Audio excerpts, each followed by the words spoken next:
Today is the 26th of November 2017.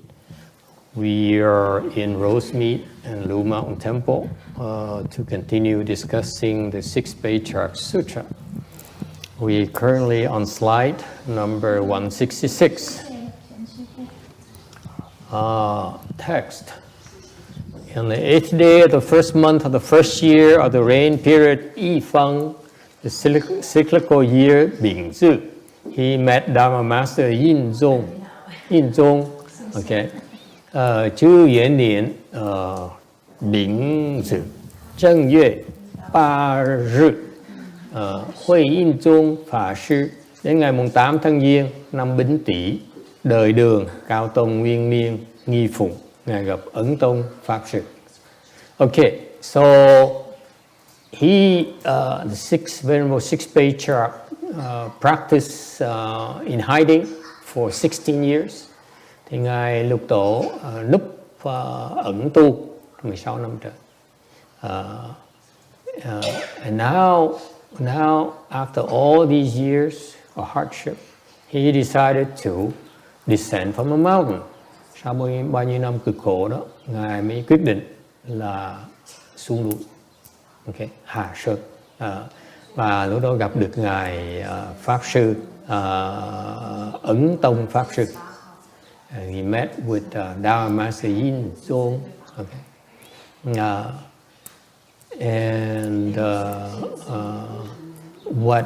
As I was thinking about it, I've been working and I was thinking about the circumstances of the 6th Patriarch. Is really inconceivable. Thì nghĩ về cái hoàn cảnh ngài Lục Tổ, tôi thấy là một cái cảnh giới rất là bất khả tư nghị. Because people have been complaining to me about how tough it is to practice Mahayana. Mọi người cứ than với thầy tại sao tu cái pháp mình nó khó quá. Okay, no one have this problem. No. Piece of cake, right? Why vậy? No problem, right? Yeah. Why is it, they complain, why is it I keep on asking for things so difficult to do? Tại sao thầy cứ đòi quý vị làm những cái mà nó khó làm dữ vậy? Right? No? Some people are shaking. I don't understand. They're complaining, Master, that it's hard? No. Yeah, it's too hard. Well, duh. I mean, it's supposed to be hard, right? And so I thought about the circumstances of the 6th Patriarch. Mình nghĩ tới cái hoàn cảnh của ngài Lục Tổ. Think about this. From this introductory part so far, he's born into a official family, but his dad passed away at the age of 6. Thì ngài sinh vào một cái nhà quan, nhưng đều ông cha là qua đời lúc mà 6 tuổi. Okay, and so he was raised in a very poor circumstances, and cái hoàn cảnh rất là nghèo khó. To the point where he could not even go to school. Đâu có thời giờ đi học đâu.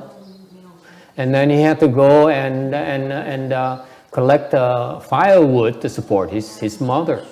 Và ông phải từ rất là sớm, lúc còn trẻ đó, là phải đi lượm củi để mà bán củi để mà giúp cho mẹ mình. I heard a similar story from some of our students from Vietnam. Thầy nghe một cái chuyện tương tự, mấy bà cụ cũng từ Việt Nam tới.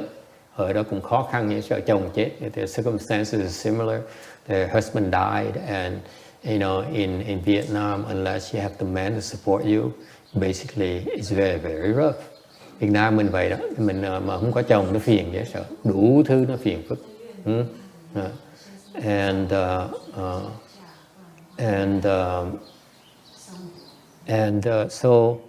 So you see, he had no schooling. Ông Lục Tổ đó, ngài Lục Tổ đó không học hành gì hết đó. He's illiterate, không biết chữ nữa. Okay, and so he's like that. He's so worried about making ends meet every day. Mỗi ngày chỉ lo làm tiền thôi.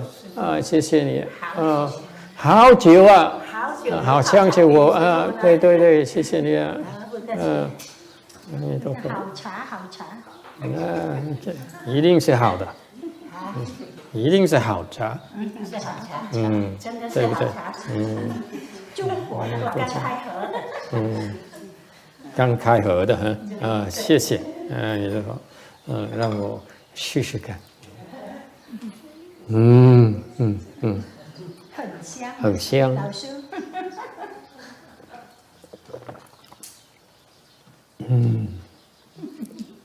真好，谢谢。And when you think about it, for 24 years, this man here lived in the dark. Thì mình nghĩ cho coi, sống 24 năm trời trong cái bóng tối. You know what it means? It's like, the analogy is like you live, you have to, wherever you go, like you blind, you don't know what you're doing. Giống như người mà bị mù vậy đó. Không biết đường nào mò, didn't know which way to go. Right? It's driven by the need to eat, to wear. Okay? Anh chỉ lo là mỗi ngày chỉ lo ăn mặc thôi, không có làm gì, không có nghĩ gì khác hết đó. So he lived in total darkness for 24 years. Sống 24 năm trời trong cái sự tối tăm. Very difficult circumstances. Nó khó khăn như vậy đó. Okay? Then all of a sudden, he heard someone, one phrase from the sutra. A good thing, because he's literate, so you cannot understand that many, recognize that many words. Cũng như nghe được một cái câu của cái kinh Kim Cang. May là một câu thôi, nhưng có 2 câu chắc là nếu Phật pháp mà dài 2 câu chắc là ông bí đó. I assure you, if the Buddha has conveyed his teaching in 2 sentences, there would be no hope for a 6th Patriarch. He doesn't know that many words. Okay? Ưng vô sở trụ, nhi sinh kỳ tâm. You see, the words are very simple Chinese words. It has nothing to do with Buddhist terms. Cái câu rất là giản dị. Okay? You should produce a mind that dwells nowhere. That's all. And with that phrase, he became enlightened. Nhờ một câu như vậy mà đắc giác. Isn't it fascinating? Quý vị thấy tuyệt vời không? It's called sudden enlightenment. Cái đó gọi là đốn ngộ.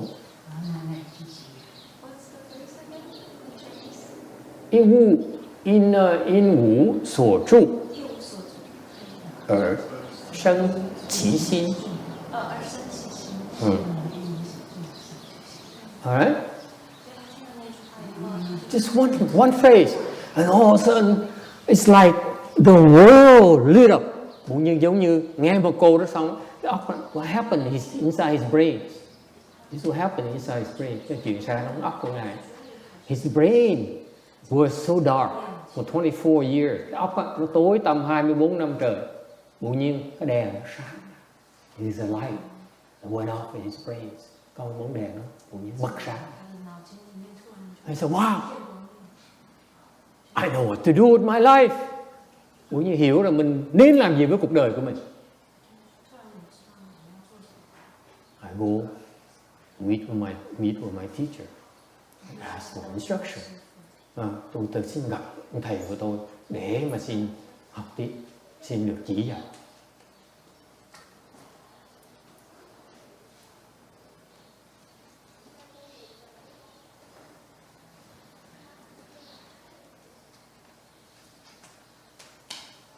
And you complain about cultivation being difficult. Rồi cái vị than phiền với thầy, rồi cái vị nghe tu cái pháp mình nó khó quá hả? You've got to be kidding me. You come to lecture, you go to lecture every Sunday afternoon. Someone will ask you that you can ask questions and make fun of your teacher. Quý vị chiều Chủ nhật nào cũng có quyền tới đây mà nghe pháp hết đó. Okay? Còn chọc quê ông thầy nữa, nản vấn ông thầy nữa. You love to come here for entertainment. You like to see me squirm. Tới đây thích qua thì ông thầy cũng chảy mồ hôi hột ra sao. He asked the kind of questions the monks and nuns wouldn't like to hear. Hỏi những câu hỏi mà mấy thầy mấy cô không ai muốn nghe hết á. And you complain it's difficult, and vì than phiền nó khó hả? Be reasonable.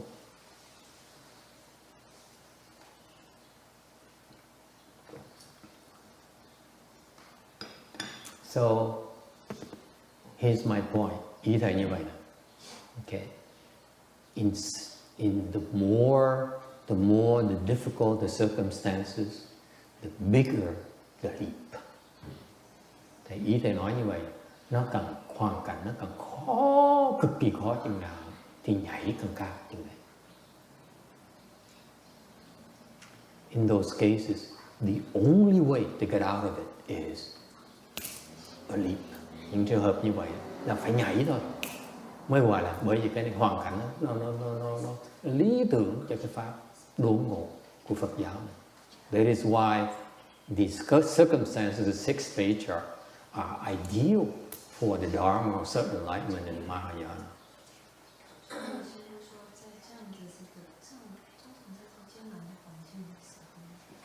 Questions? Ai thắc mắc gì không?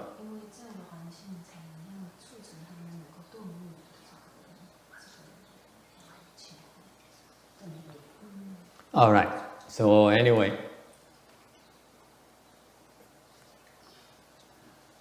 as I said last week, the people who complain are the ones who are not the Dharma vessel for a certain enlightenment. Như tụi trước thầy nói rồi, những cái người mới than phiền lui than phiền tới hoài, không phải là pháp thí của đốn ngộ. Yes.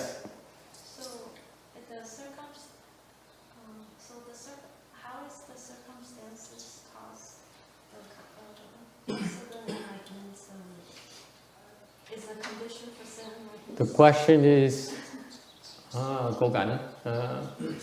The question is why is it the difficult circumstances are good preparatory grounds for certain enlightenment? Câu hỏi á, là tại sao hoàn cảnh nó càng khó thì nó càng chuẩn bị cho vị đắc được cái đốn ngộ.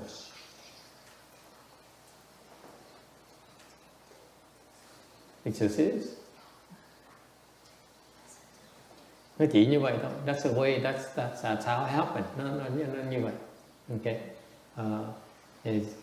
Typically, it's because the more you suffer.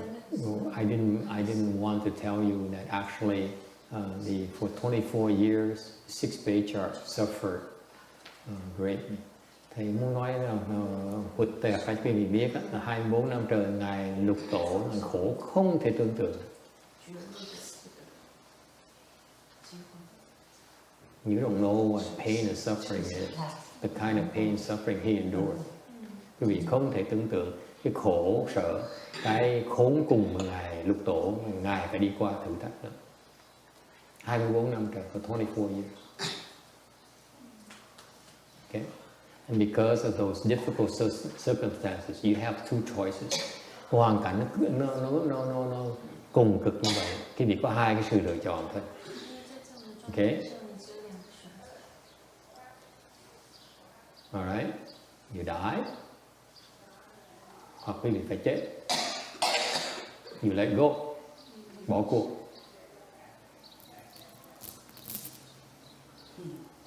Muốn dây đến cổ, treo cổ đó. Okay. What's the Chinese word? Tiao. Sang tiao. Or sang tiao. Or jump off the bridge. What do you call that? Tiao. Theo hở.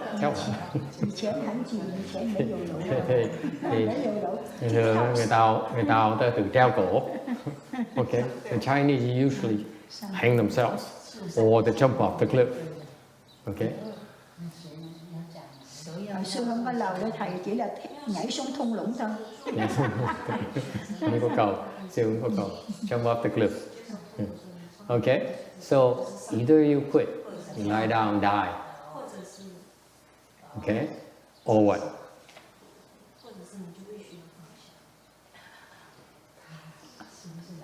What else can you do? See, you look at me now. What am I supposed to do? Quý vị mở mắt mà trố mắt mà nhìn thầy, con phải làm gì bây giờ? What are you supposed to do? Huh? You're so desperate. There's no future. There's no light at the end of the tunnel. What are you supposed to do?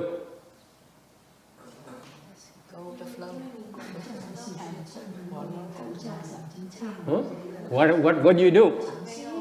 See, you look at me, you have no idea what I'm talking about because you don't know suffering yet. Quý vị cứ bắt cái trố mắt mà nhìn thầy, tại vì thầy chứng minh cho quý vị thấy quý vị thiệt sự chưa hiểu cái khổ là cái gì luôn. You don't know what real suffering is like. Cô Cảnh tưởng là cô khổ hả cô? Cô khổ mới có vài tháng à. She Cảnh thinks that her experience on the boat is like the end of the world, cannot be any worse. I'm telling her, it's only a few months of suffering. This gentleman here is 24 years of suffering.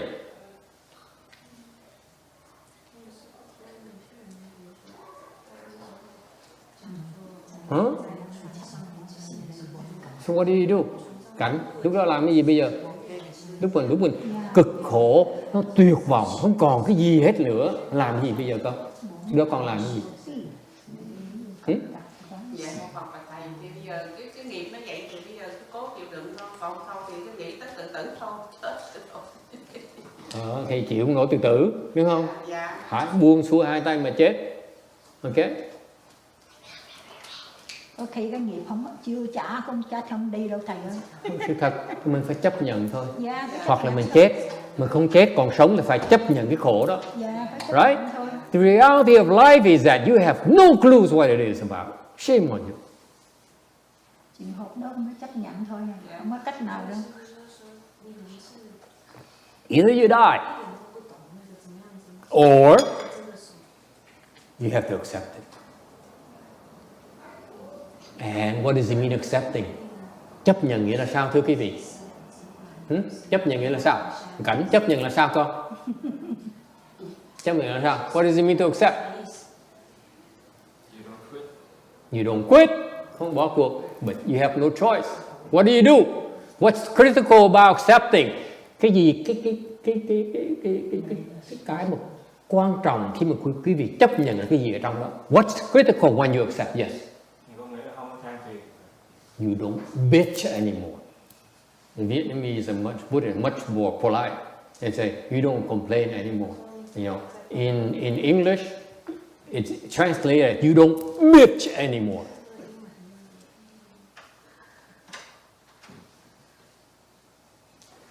Even if you suffer, even though you're in pain, you don't complain. You don't bitch. Because you have to accept it. Quý vị hiểu cái cảnh giới này không? Nó khổ quá, nó tuyệt vọng quá đây. Mình chưa chết, mình làm gì bây giờ? Mình đợi chết thôi. Đúng không? You're waiting to die, that's all you can do. You stop complaining.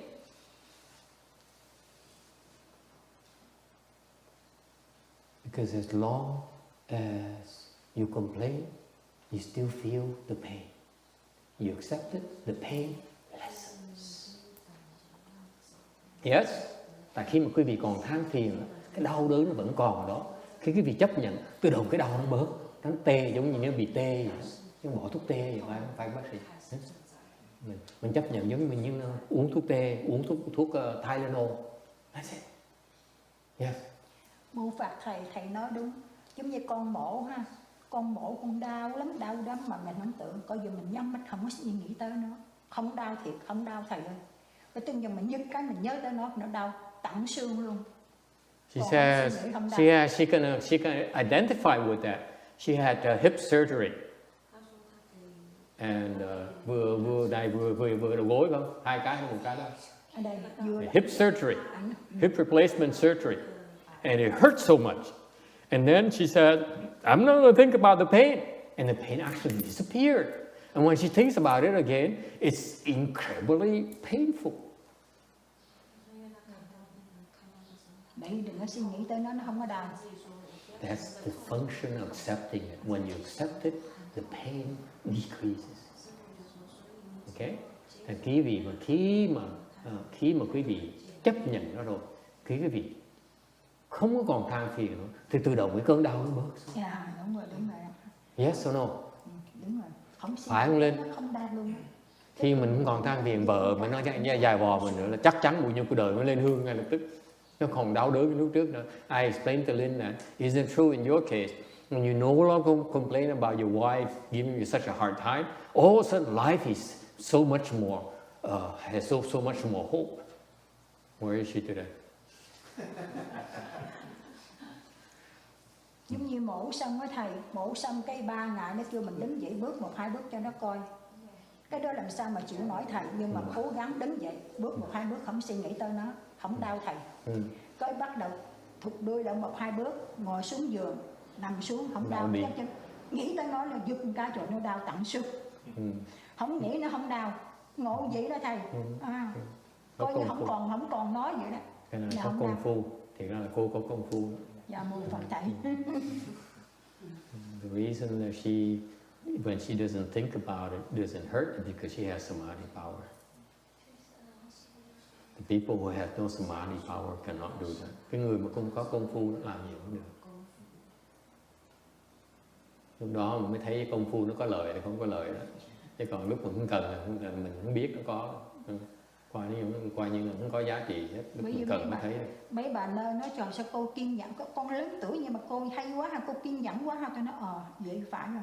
Tôi cố gắng. Đứng dậy bước 2-3 bước, mới mổ 3 ngày thôi. Đứng dậy bước 2-3 bước cho nó coi, rồi thực hiện 2-3 bước. Mà không cảm giác đau nha thầy. Ai cũng hỏi đau tôi nói ok. Nhưng mà tới chừng ngồi xuống rồi bắt đầu nằm xuống cái xích tích nó nói trời nó đau tận xương luôn. Con không suy nghĩ không có đau. Lần sau để cái bảng á, tới học thiền Lưu Sơn Tự đó thì sẽ không đau. I say in the future you should have a sign right there. I'm the proof that you will learn China and Lu Mountain Temple, no pain. Okay? Remember that. Okay? If you accept your fate, it decreases the pain and the suffering. So that's what happened with the 6th Patriarch. Okay? For 24 years, he has no choice. He cannot die because he has to take care of his mom. Cái vì thấy cái nhân duyên ngài lục tổ nó tuyệt vời đó, là tại vì 24 năm trời đó ngài chịu khổ tại vì chết trong đứa con mẹ mình chết ai lo cho mẹ mình bây giờ. Is it clear?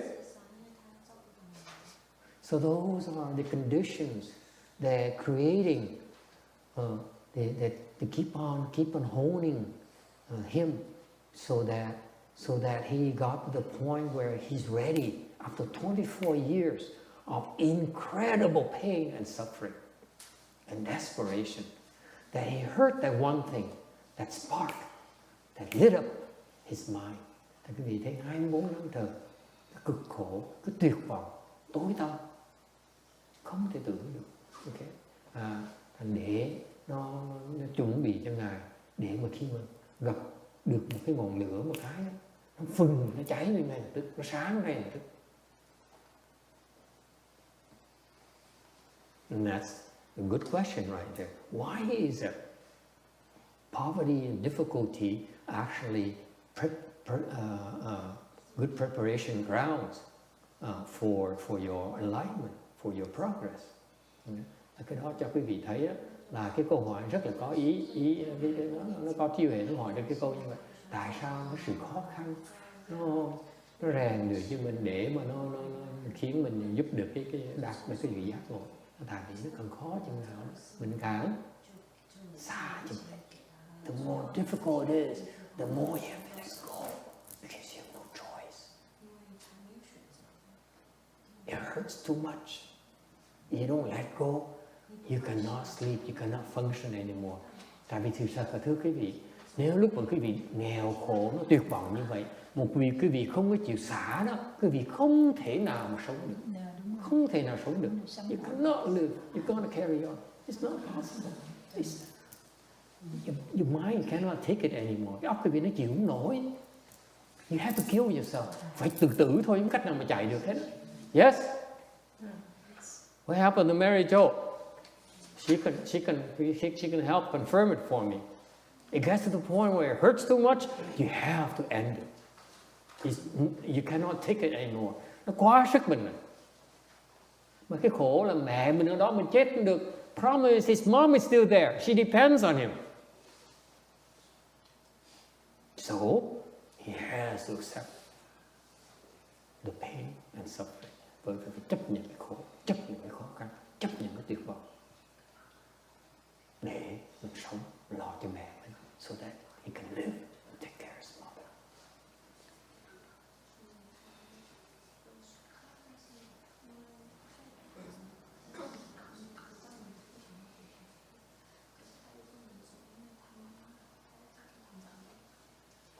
Can you get it? Does it help? Does it help you understand why it's preparing him to experience enlightenment? Because he's letting go every day.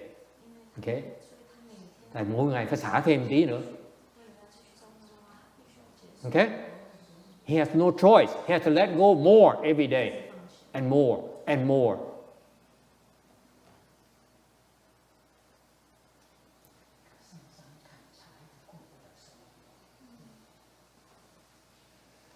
Now there's a reminder, nhắc cho vị biết. This is why our cheese, our cultivation is called. Bởi vậy, bị nhắc cho quý vị biết, là cái Phật thất của mình, thiền thất của mình gọi là gì? Củ côn.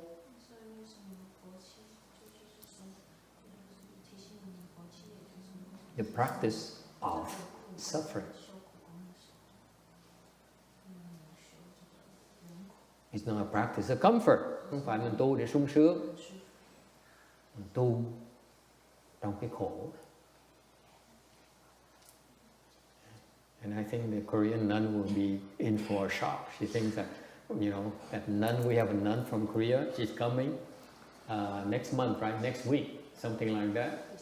Within 10 days, she's coming to participate in the 8-week Chan and Phổ Chi. Có một cái sư cô người Trung Hoa, đệ tử một cái ông sư Đại Hàm mà giác ngộ rồi. Cái dòng đó, cô nghe cái pháp mình cô nói cô tò mò muốn qua đây, mà cô qua tu 8 tuần liên tiếp luôn, mà tuần sau đã tới rồi. Ok, thì bên quý vị biết bên Đại Hàn họ sung sướng. You don't know, in Korea the monks and nuns are very well off. They have money, they have clothes. The clothes is like the clothes they wear typically thousands of dollars. Áo quần mặc á mấy ngàn.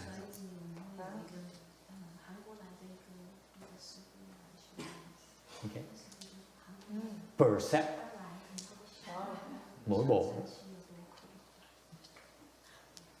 Okay. Pajamas, $600. Áo trong này là $600. $600. Okay.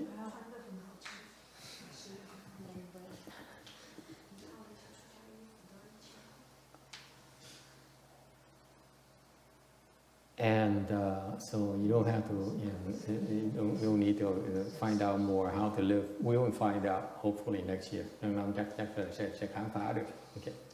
They're very well taken care of.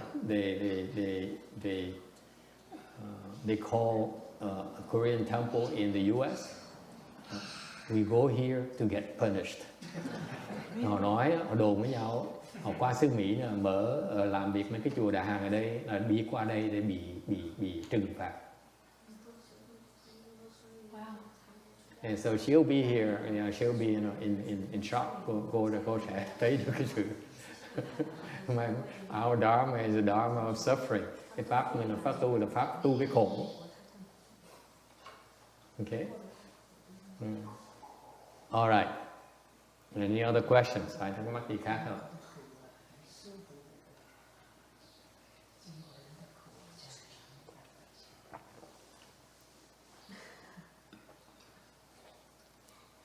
Pháp sung sướng là pháp thế gian. In other words, the dharma where people do practice and they only find pleasure in the practice It's called worldly dharma. Practice of love, practice of comfort, practice of getting what you want. It's called worldly dharma. Cái pháp mà cái gì pháp để tìm tình thương, tìm hạnh phúc, tìm cái sự thành công, ok, tìm cái sự sung sướng của mình. Cái đó là thế gian pháp. Pháp xuất thế mà là pháp khổ công. Whereas the transcendental dharma is called the dharma of suffering. I'm sorry, that's my choice. Sự thật với thầy rất tiếc, cái bây giờ nói quý vị biết. When I first started, I can choose to go two branches. Lúc thầy bắt đầu, thầy có thể chọn hai đường. Okay? Dharma of comfort and dharma of suffering. Lúc đầu thầy chọn, lúc mà thầy bắt đầu dạy đó, thầy lúc này thầy nói sai dạy, thầy quyết định con đường mà đi đường nào bây giờ? Đường sung sướng, thành công, hạnh phúc, vinh quang, hoặc cái đường khổ. Okay? And I chose my master's dharma, whatever that is. Thầy không biết gì đó, may dốt, thành là chỉ chọn theo con đường này tiêu hóa thôi, không cần theo mấy cái phía kia. I chose to follow my master's path, the best way I can. Yes. What about the middle way?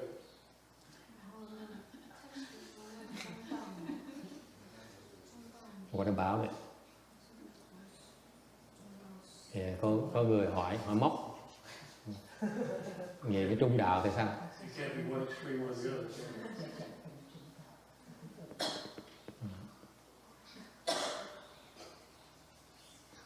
Someone asked me a hard question. Sorry, I'm sorry. Nasty. Thì không có đường trung, there's no possible middle way, không có đường trung đạo nữa. What is the middle way between success and suffering? Không đường trung đạo giữa cái khổ và cái thành công là gì? What is the middle way? Please tell me. Huh? Where is the middle way? Build it. Isn't it a moderation? What does moderation mean? A little. Little success, little suffering. Trung đạo là có nghĩa là khổ tí thôi mà sướng cũng tí thôi. Mình xin tí thôi. Just a little. I eat a little. Okay. Today I eat a little. Is that what you want? At lunch you say, "Oh, I don't want to be too hungry. I eat a little bit of good stuff, and then the bad stuff I eat a little bit of the bad stuff." Nếu quý vị ăn cái việc cứ nói tôi ăn cái đồ ăn dở một tí, xong tôi ăn ngon tí, xong tôi ăn dở tí, ăn ngon tí không? Is that what you do?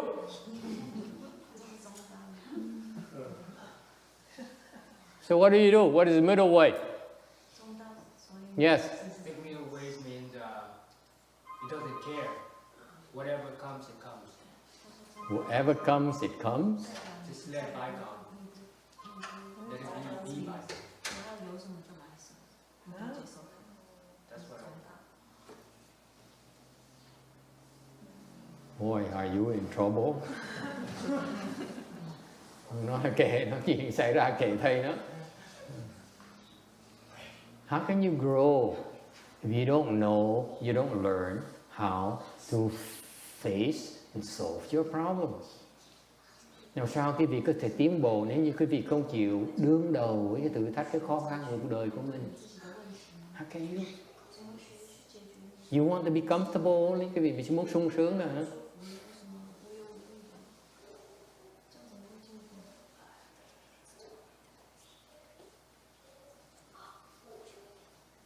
So what's the middle way? Trung đạo là cái gì? That's a good point.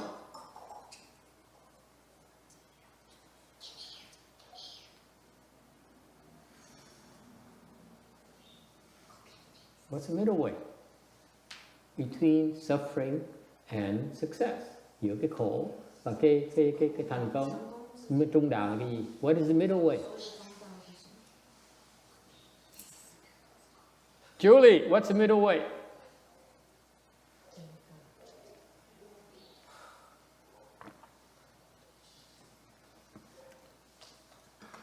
So the next one's going to be a girl or a boy? What's the middle way? I got you. Is there a middle one? Is there a next one? Is it going to be a boy or a girl?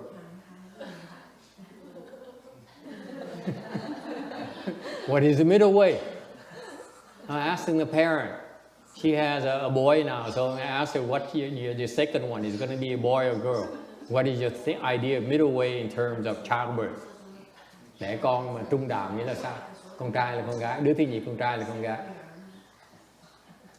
She can have twins.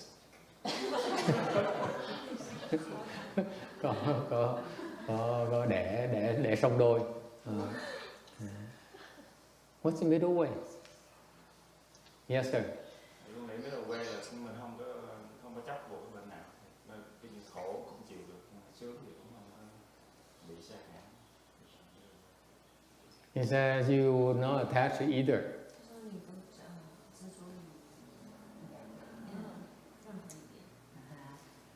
Yeah, make sense? 入境有意思吗？同意吗？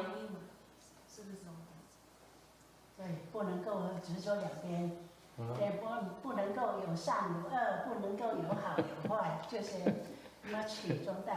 Ok, đừng có cực đoan quá, đừng có quá, cũng đừng có đói quá, mà đừng có sướng quá. You don't want to be, don't want to suffer too much, nor you want to enjoy yourself too much. Is that a middle way? No. Take a picture. No. No.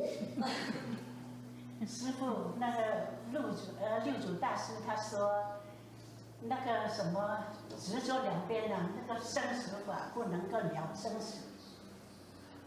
什么法不能了生死？不能够了生死。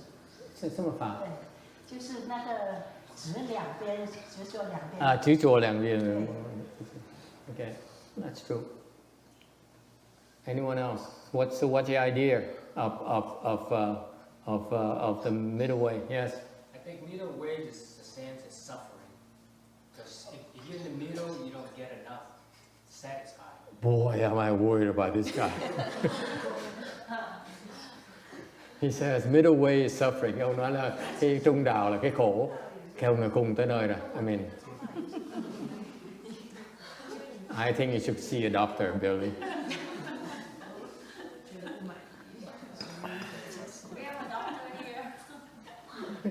No, the other kind of doctor. So what is the middle way? You ask the question. You have an idea? What is the middle way? I've often heard Buddhism referred to as the middle way. So what is it?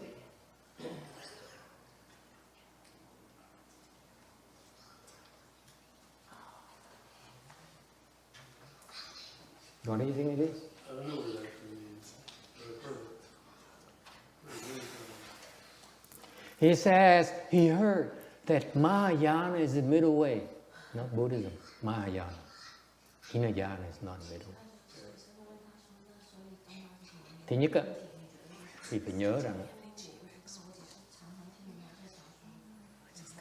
cái tiểu thừa không có trung đạo.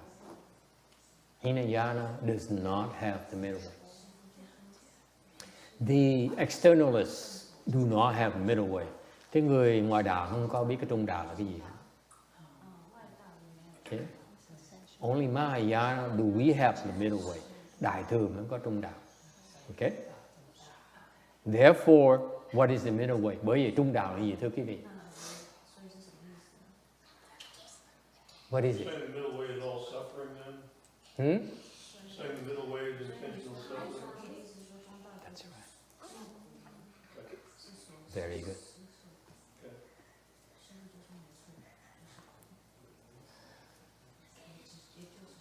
Don't translate into Chinese. Let the Chinese be confused.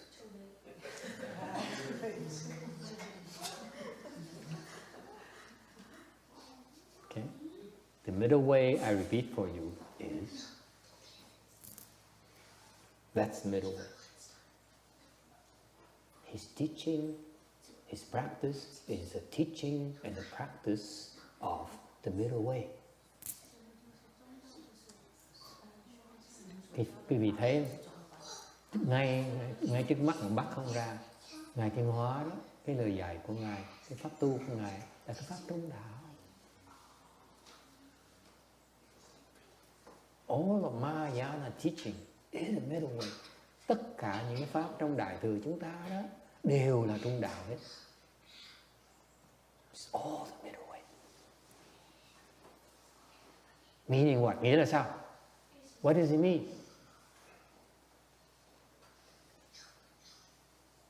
You follow their brand, their approach of practice. Chứ quý vị theo cái phương pháp tu của họ là quý vị sẽ đắc đạo, đắc cái trung đạo. You follow their methods, the Dharma doors, you will certify to the middle way.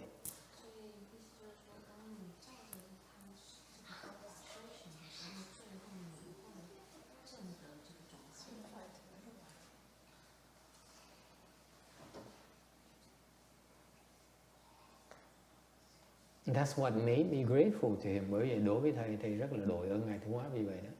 I was so lucky. He was the first monk I learned Buddhism from. Tại vì Ngài là người đầu tiên mà thầy tôn làm ông thầy của Phật pháp. So my reference point of the middle way. Thành tất cả cái gì mà thầy học được đó, đều là cái pháp của trung đạo hết đó. So after that, when I went and saw the other teachers, sau này thầy mới gặp những thầy khác. Look at the non-Buddhist teaching, gặp những cái pháp ngoài đạo. Okay? For example, this morning I talk about this guy who learns the I Ching. Chẳng như sáng thầy nói cái ông sư đó mà ông nghiên cứu cả cuộc đời, ông nghiên cứu cái kinh dịch. Okay? Or Sư Huệ, all these externalist teaching, họ theo ông nghiên cứu những cái pháp ngoài đạo bên kia đó. He has some success, có sự thành công. But it's not middle way. Để cái đó không phải là trung đạo. That's why they're in trouble. Thành họ càng có sự thành công, họ càng kẹt. Because the more successful they are, the more stuck they become. In middle way, success cannot bind you. Cái người mà có cái tâm trung đạo đó, cái thành công nó không thể nào làm kẹt họ được. Nor can failure. Hoặc cái thất bại cũng không thể nào làm họ kẹt được nữa. So what do they have? Họ có cái gì?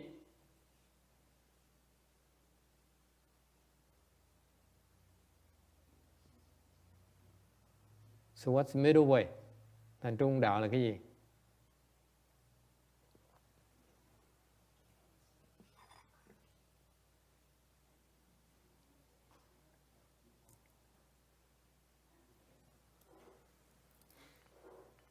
What's middle way? Contentment. That's part of middle way. Biết cái gì đó, cái tri túc. Yes. What else? What's the middle way?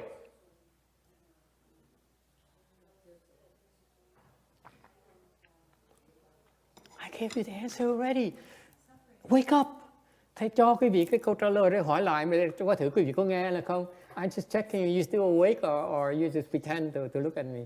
Coi thử quý vị chỉ đó nhìn cười vậy thôi, chứ thiệt là có hiểu không? Yes.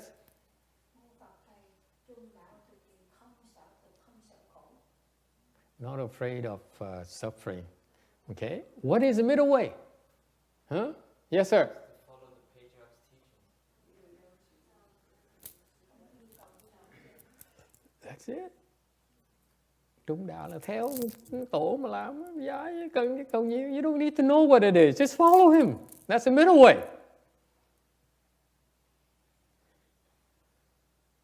Chỉ theo ổng mà làm thôi là gọi là trung đạo rồi. Cần nhiều biết trung đạo là cái gì. Why do you need to know what it is?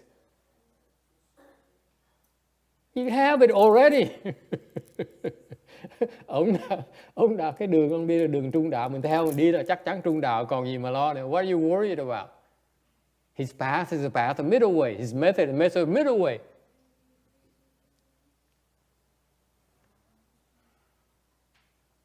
Does it simplify your life? Quý vị thấy nó giản dị hóa cuộc đời mình không? Suy nghĩ làm gì? What do you think about it? Just follow him.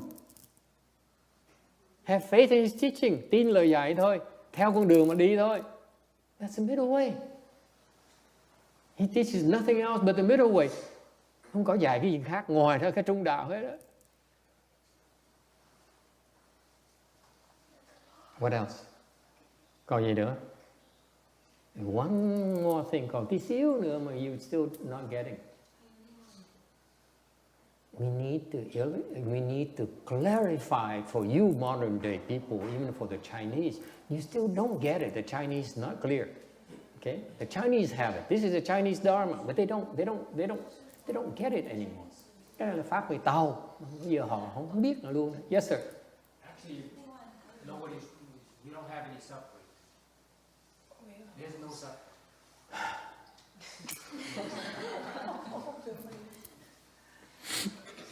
Now I feel for Helen.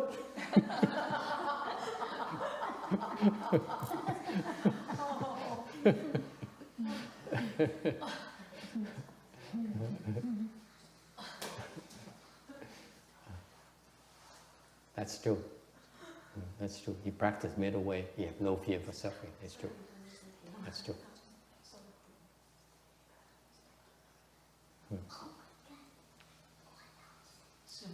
Yes. 那不执着、不分别，是不是算是那个中道？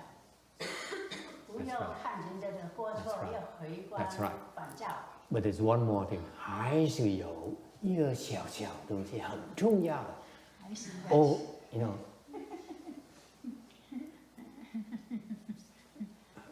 差不多，可是还是有一chút小小的东西。Gần đúng thì còn cái xíu nữa thôi. Còn hạt cát nữa. What else is missing? như con hạt cát để thầy What else is missing? thầy giải thích cho. What else is missing? Còn thiếu cái gì nữa? This is critical.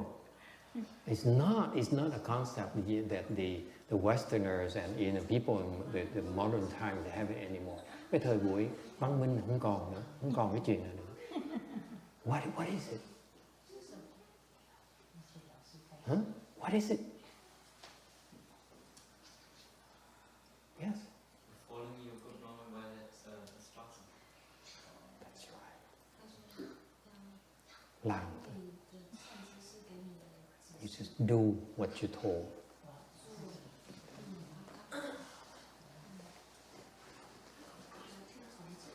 Thầy sai là làm thôi.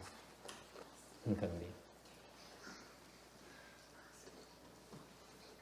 对不对？ That's the key. That is what keeps you in the realm of the middle way. The people, the teachers who get lost, and many of them are lost because they don't have a Mr. T.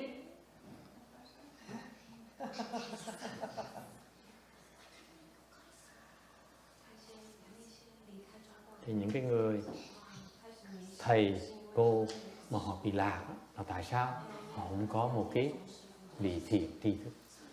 Họ nghĩ là họ tự học đấy. They figure, especially, I'm warning you, all of you here, as well as the monks and nuns and those who are studying Buddhism and Mahayana, investigating, researching Mahayana, if you think that you can figure it out yourself, you're in trouble. Nói cách khác, một cách trắng trợn hơn nữa, những người nghĩ mình có thể tự suy lực nó được, mình có thể tự hiểu được, là quý vị sẽ lạc đường mà không biết. Time and time again, I met so many of these people. Biết bao nhiêu người thầy gặp đã như vậy. Very bright, very smart, very educated, and they are lost, and they don't even know. Biết bao nhiêu người có tiến sĩ, thạc sĩ nữa đâu. Okay. Bị lạc đường mà không biết mình lạc đường.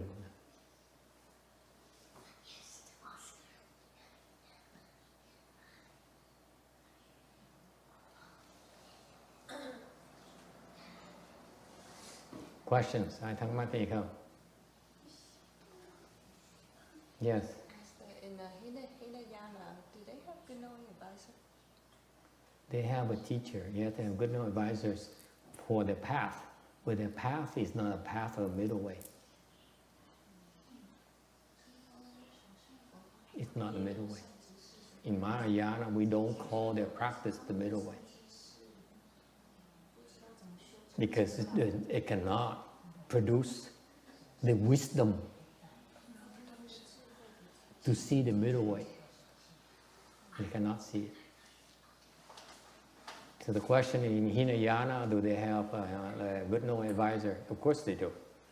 Tiểu thừa cũng có thiền tri thức, nhưng cái thiền tri thức của họ đó không có cái pháp mà dạy cho họ, cái pháp trung đạo để dạy cho họ. Thành ra họ làm gì làm không thể nào đạt được cái đạo, được cái trung đạo. Not possible. That's why when you hear about Hinayana teachers, they never mention the middle way, right? Thì cái vị để ý những cái lời dạy của bên tiểu thừa đó, không ai dạy về cái trung đạo hết đó. Never. Correct or not?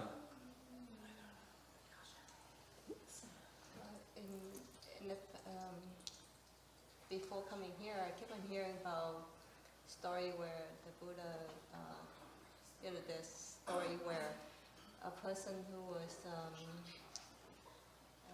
I think it was a Buddha story, where he was going through the 6 year of difficult cultivation, and somebody was describing, saying that if you strain the instrument so tight, then the string will break, and if it's too loose, then it won't play any music.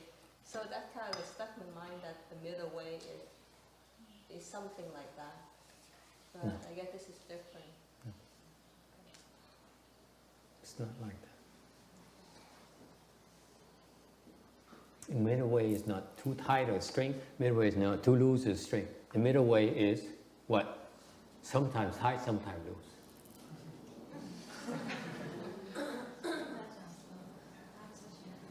Trung đạo người ta hiểu lầm cái việc cái tưởng. See you intellectuals think middle way is somewhere in the middle. It's not the middle. It's wishy-washy. Cái trung đạo cái vị cứ tưởng lầm là cái trung đạo ở giữa gì, ở trung tâm gì, không có. Cái trung đạo có nghĩa là nó loạn xà ngầu hết á.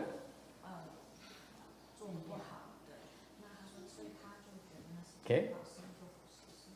It's a little bit loose for you, a little bit tighter for him, and then somewhere in between for Vicky, and then for Billy, it's just inconceivable.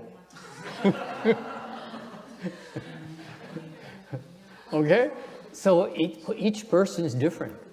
That's called the middle way. Thành cái trung đạo đó, tùy cái cá nhân người. Nhiều cái người này phải là cứng, người kia phải mềm, người kia là phải lộn xộn loạn sang ngầu hết đó. Người kia có phải là khùng, người kia có phải là thông minh. No, it's all over. No single path.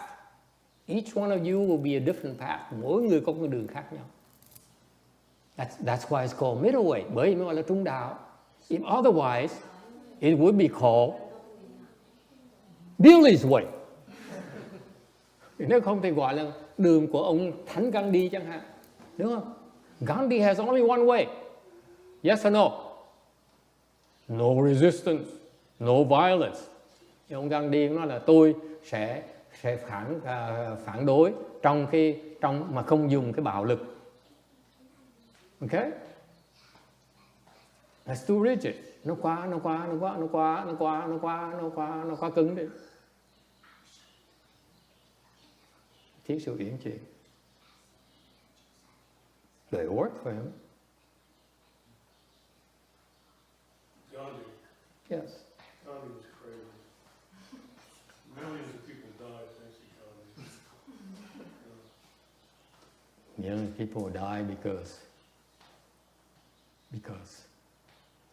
Anyway. Any other questions? Okay. That is why when you talk about the middle way, it would take forever to explain that to you. Thầy khi mà nói về cái trung đạo, không đủ thời giờ mà giảng cái gì hết nữa. There's no need to talk about 6th Patriarch Sutra and talk about it until it's time for you to hop into your coffin.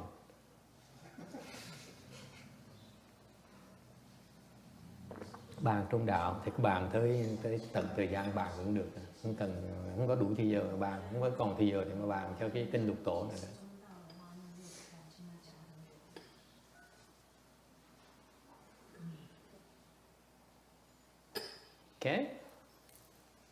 Yes.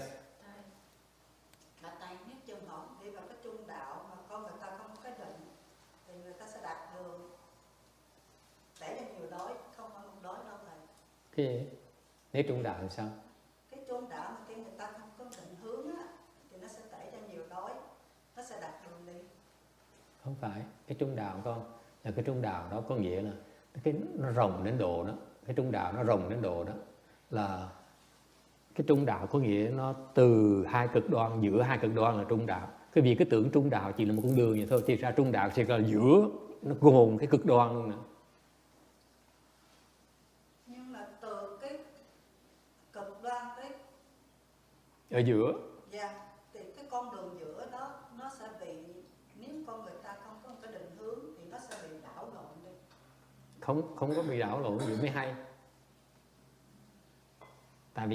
Tại vì có cái ông thầy đó mới là cái chủ chốt để khiến con không thể nào đảo lộn được. Có nghĩa là phải có một người thầy để Và có người dẫn con đi. Bây giờ năm nay á, là con đi về cái phía mà sướng, năm sau con đi về phía khổ, năm sau nữa con đi về giữa. Ok? Có người dẫn đường cho con đi. Thầy rồi sao thầy? Hả? Nếu người đó không có thầy để dẫn đường thì nó sẽ... Thầy con sẽ bị lạc. Ok? Thành ra hàng như những người thầy, con để ý cho coi, con những người thầy mà họ nghĩ là tôi biết hết á, người đó đang lạc mà họ không thấy.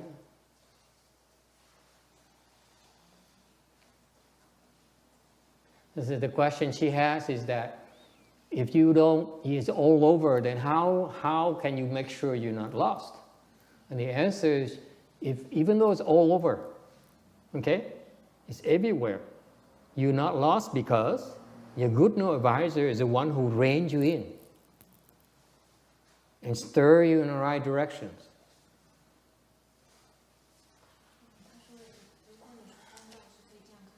So the analogy is you need a driver, the driving instructor. Otherwise, if you veer right and left like a drunken and you get on the cliff. So you need a driving instructor. That's right. That's right. It's very simple. That's what the Chinese know. It's very simple. I follow my master. And that's why in the Chinese system, they have something called patriarchy, where these people are certified to know the way. So you follow them. You don't need to think about it. Because you're confused. It's not possible to explain to you why. Yes? So the middle way has no mark. Huh? The middle way has no mark? That's right. And yet, it's everywhere.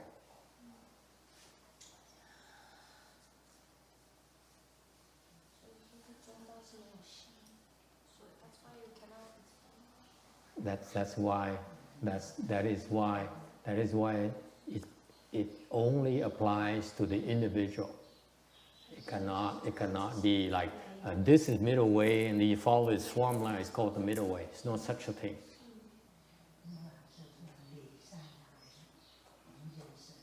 Cái trung đạo là không phải nó là cái trung đạo chỉ là cái vị thiện tri thức thôi.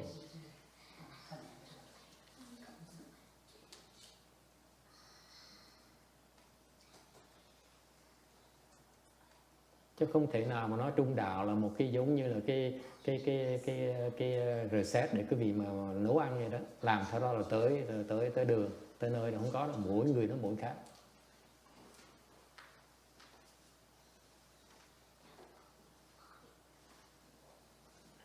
So because what happened is that is a terrifying thing. Cái sự thật cái này rất nguy hiểm mà quý vị không biết. Would you know what's the most dangerous thing in the world? Quý vị biết cái gì nguy hiểm nhất trong cuộc đời này không? Anna, what do you think is the most dangerous thing in the world? ISIS? No. Be careful. This is recorded. Hỏi cái gì nguy hiểm nhất trong cuộc đời này? What is the most dangerous thing? Master Xianjie, what is the most dangerous thing in this world? Cái gì mà nguy hiểm nhất trong cuộc đời này? Thinking you know.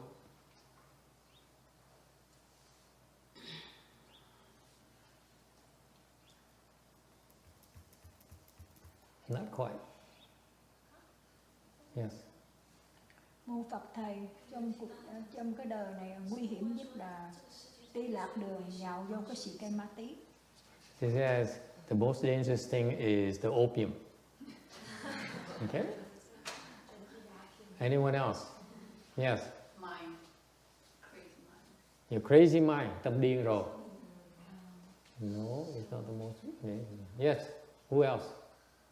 Xin Yuen, what's the most dangerous thing? To detonate the atomic bombs. Detonate the atomic bomb. There's neutron bomb, which is even worse than atomic bomb. Có những cái loại vũ khí nó còn nguy hiểm hơn là vũ khí nguyên tử nữa. What is the most dangerous thing? Of course you don't know. Yes, sir. Is it the ego? No, I want something more specific. Bản ngã. Yes, Billy. Billy Way. I would probably think follow the wrong master or teacher. I can't argue with that. Yes. What's the most dangerous? Yes. Ignorance. Ignorant woman. You're all right. You're all too knowledgeable. Okay, quý vị thông minh. You all know too much. Yes, sir. That's why it's harder. You think I sit here every week and look at you and say, what else can I tell them and they don't already know? Mỗi tuần thì thêm 12 năm qua thì mỗi lần nó phát ngồi rồi suy nghĩ. Biết mình có nói gì, nó là lạ chứ người ta mà chưa nghe được. Chứ còn tôi nó nghe hết rồi. Hoặc là tới chùa khác, nó qua chùa khác rồi nó nghe. If you heard already from another temple, you say, why do I bother driving 45 minutes here? Huh? Why do I bother? And then you come and say, but you keep on repeating the same thing as last month. Come on, is all you got? I'm out of here. Yes. I thought maybe it's thinking you're enlightened when you're not.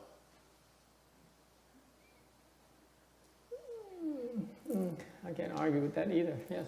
It's a matter of perspective, but oneself could be the one more dangerous. What? Oneself, myself, like for instance, myself, I would say. I can't argue with that either. You're all so close. Yes, Billy. Stubborn? Stubborn? Yes. What else? It's your mind. I can't argue with that either. To give up. I give up. Yes, sir. Bị kẹt trong luân hồi. What? Bị kẹt trong luân hồi. Stuck in wheel reincarnation. I can't argue with that either. You're so close. You're just so close. You're all right. You're all correct. That's why you're dangerous. Bởi vì ai cũng đúng, vì vậy mới gọi là nguy hiểm. Nhưng mà mô Phật thầy cái này nguy hiểm sửa được, không có sao. Sửa được. You get the point? You get the point? You get my point? You all are right. That's why you're so dangerous. We think we know. Hmm? I think He just said that. Nghĩ là mình biết. Hello, welcome. Yeah, no problem. The thing you know. Nghĩ là mình biết. The most dangerous thing is not just thinking that you know. Cái mà nguy hiểm nhất không phải chỉ là nghĩ là mình biết, but thinking that you don't know, nghĩ là mình không biết, is also very dangerous. Got the clue? you think. You think. Oh, this is too creative for me. You're killing me. You are all killing me. Can we get back to the sutra, please?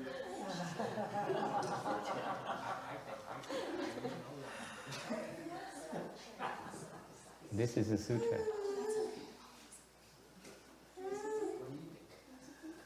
What is the most dangerous thing in this world? Yes. Anger, greed, and stupidity. Yes. The self? You're killing me, you're killing me. You're so close. The most dangerous thing is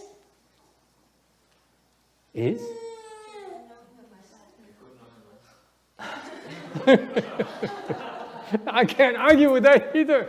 You're killing me. And the most dangerous thing in this earth is knowledge. Knowledge is the most dangerous thing. It includes everything you talked about, doesn't it? Cái nguy hiểm nhất trong cuộc đời này là cái sự hiểu biết của quý vị. That's why you all dangerous. Bởi vì quý vị ai cũng nguy hiểm vậy sao? Why is it dangerous? Tại sao nó nguy hiểm? Because that knowledge is stopping you dead in your tracks. You don't even know it. Cái tri kiến quý vị đó, nó cột chân quý vị lại mà quý vị không biết mình đang bị cột chân. Bởi vì mới nguy hiểm. It's dangerous because they are entrapping you and you say, please, entrap me, please.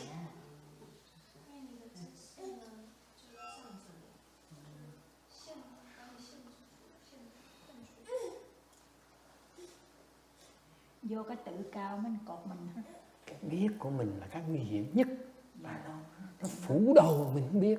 Because that knowledge is the one that's confusing you, and yet you don't even know. At least if you realize you are addicted to, let's say, to drugs, you know there's a cure for it, right? Chẳng như quý biết, quý vị nghĩ quý vị mình đừng thuốc nghiện xì ke, nghiện thuốc phiện, thì mình biết mà có cái phương pháp để mà chữa nó, right? You know what is extremely damaging is that you let your knowledge entrap you. Cái cực kỳ nguy hiểm trong cuộc đời này là cái sự trí kiến của quý vị nó cột chặt lại quý vị vùng vẫy không được luôn nữa. For example, ví dụ, okay? Let's give an example. Let's say you know how to make money. Biết làm tiền. Isn't that dangerous? Biết làm tiền. You see how dangerous that is? Thấy nguy hiểm như sao không? You think you own the world. Nghĩ là mình biết làm tiền là mình cái gì mình mua được hết. You can buy anything. Yes?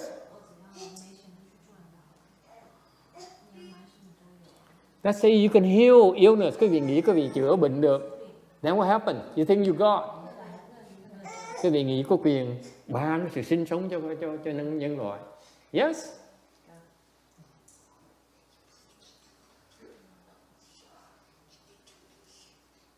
You think you are the wisest monk in the United States.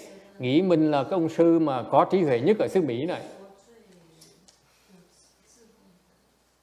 So what's the problem? The problem is you're stupid. You're not. Cứ nghĩ là mình ông sư là có trí huệ nhất ở thế giới xứ Mỹ đấy. Thì cam đoan quý vị không phải đâu. I assure you.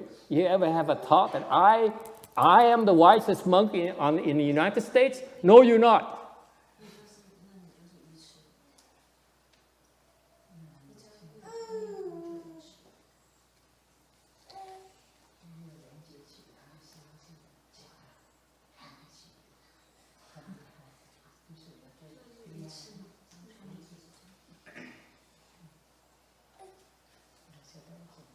So does it mean that ignorance is a bliss? Ignorance is a nature.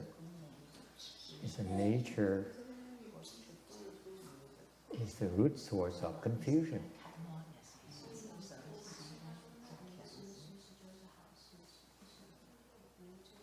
There's nothing blissful about it. Ignorance is even worse than cancer. Cancer can be cured. Cancer of the breast can be cured. Cancer of the throat can be cured. Cancer of the brain can be cured. Ignorance cannot be cured.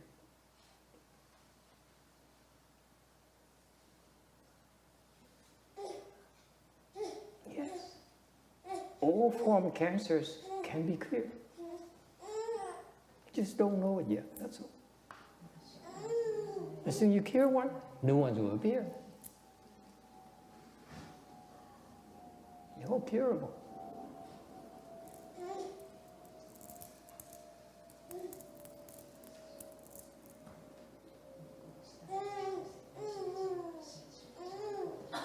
Question?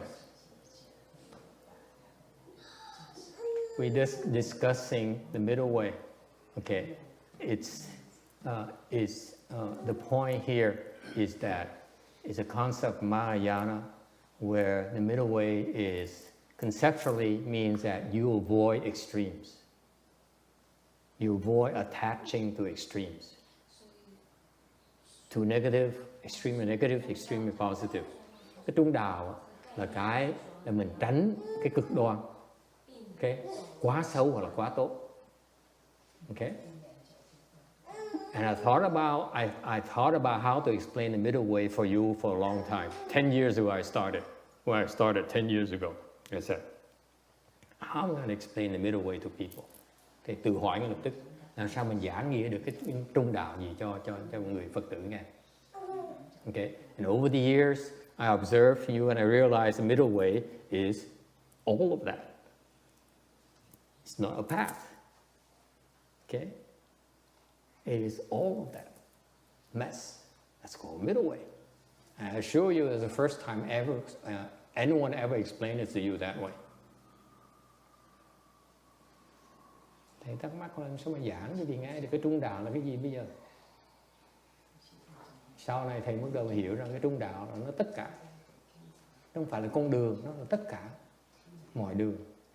The middle way includes all the ways. You don't include anything, nó không bỏ cái gì hết á. You don't prefer anything, you don't reject anything. Trung đạo là không bỏ mà không chọn nữa. Không bám chấp vào cái gì hết á. You don't attach, nor do you reject. Đừng có bám chấp, đừng có bác bỏ. That's the middle way. And the main thing is that the question earlier is how do you know that you don't get lost? Cái câu hỏi rất thông minh là làm sao nếu trung đạo nó rộng như vậy làm sao mình tránh bị lạc đường? That is why the middle way is a way that your good no advisor tells you to walk. Sometimes he tells you to run, sometimes he tells you to slow down, sometimes he tells you to sit, sometimes he tells you to stand up. Cái người thiện tri thức á, là cái trung đạo. Mình nói một cách vắn tắt một câu thôi á, là trung đạo là thiện tri thức. Nghĩa là sao? Có nghĩa là tùy cái trường hợp mỗi người. Nhiều người ông trong thiện tri thức nói là phải chạy đi, người nói phải nằm xuống đi, người nói phải núp đi. See, the 6th Patriarch, the one we're explaining is sutra. This sutra is about. What is it showing to you? Extreme suffering. That's the middle way, isn't it? Thầy mới giảng cái vị ngày hôm nay đó, cái trường hợp ngài Lục Tổ đó là cực kỳ cực khổ, cùng cực không thể tưởng tượng được. Quý vị không thể tưởng tượng được. Cái đó cũng là trung đạo luôn đó. Right there, 24 years, extreme suffering. Okay? Making ends meet every day, like an animal. You may not have enough to eat today. My mom may go hungry today. Một ngày, biết ngày này có làm nó được tiền hay không? Ngày này không biết có đủ tiền để mua đồ ăn cho mẹ mình ăn hay không? Bà bệnh một cái không biết tiền đâu mà đi kiếm thuốc, bổ thuốc bây giờ. When my mom gets sick, I'm going to pay for the doctor's bill. I'm going to pay for her medicine. Desperation. Okay? That's extreme desperation. You ask me. Đối với những cái người, all of you today, don't you agree you never experienced anything like that in your entire life? Quý vị đồng ý là cả cuộc đời quý vị không ai qua được cái kinh nghiệm như vậy, có không? Nghe cô Cảnh, even Cảnh right there, she suffered, she suffered on the boat for only a few months, đúng không? Cực khổ có vài tháng thôi, trên thuyền vài tháng rồi. She can't take it anymore. Cô Cảnh bỏ cuộc. Khổ quá. Just reminding her of the suffering on the boat right there. You see people die left and right.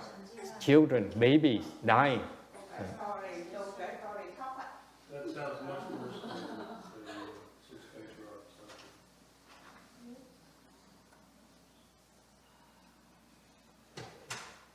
I assure you it is. It's nowhere near the suffering. I totally can't buy it, you know.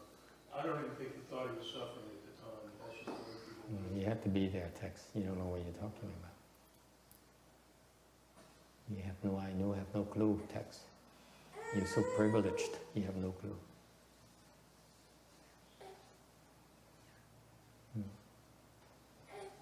Okay?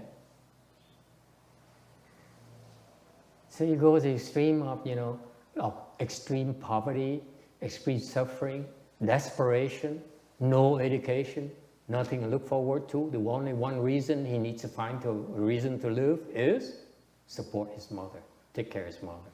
Cái lý do duy nhất Ngài Lục Tổ còn sống là tại vì phải lo cho mẹ. Ngoài ra là tuyệt vọng này, không có giáo dục này, không có tương lai này. Huh? You know, it's a losing proposition because eventually your mom will get sick and then your mom will die. How are you going to take care of her? My master, when his mother died, he got into great debt to pay for her funeral services. Okay?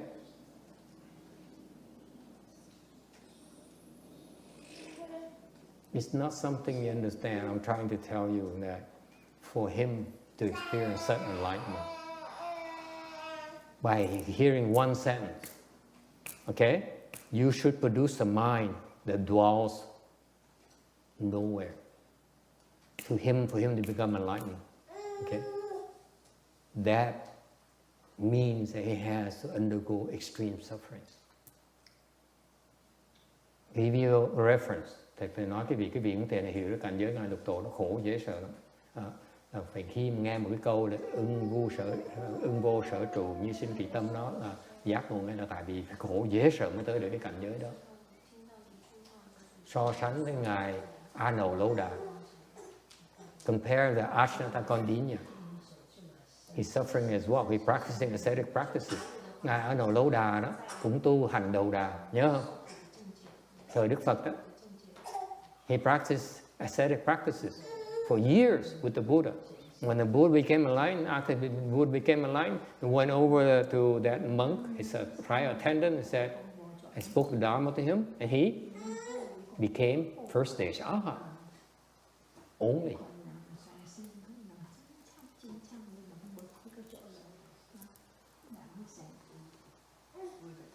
Chứng minh cho cái vị thấy là Ngài A Nầu Lô Đà đó, tu hành Lô Đà cực khổ dễ sợ lắm, mà Đức Phật mà nghe Đức Phật giảng một câu thôi, giảng kinh một câu là đắc được sơ quả La Hán. Làm sao sánh được cái hoàn cảnh khổ của Ngài Lục Tổ được.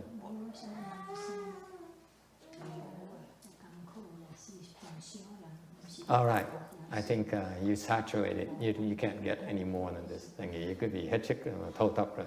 Okay. Any other questions? Thắc mắc gì khác không? All right. Yes, sir. Just wondering, is the middle way also like the middle way between emptiness and existence, not being attached to either emptiness or existence?